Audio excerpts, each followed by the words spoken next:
How do we evaluate failed implants or failed all-on-4 cases? We have a lot of patients come to us that are experiencing a train wreck. They've had the procedure done elsewhere, it's not going well, and we have to intervene. If it's a small problem, we notice it early. We can intervene, we can adjust the bite, we can make changes because teeth undergo biologic problems. Dental implants are biomechanical. It's a different aspect. It has to do with force and overload.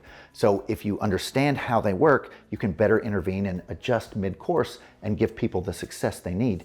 Where sometimes if you come to us and it's in your hand, it's at a point where it's not fixable, then we can do a revision. We can fix it to where we redo the surgery and utilize new implants placed appropriately in basal bone to where you don't have to experience that again.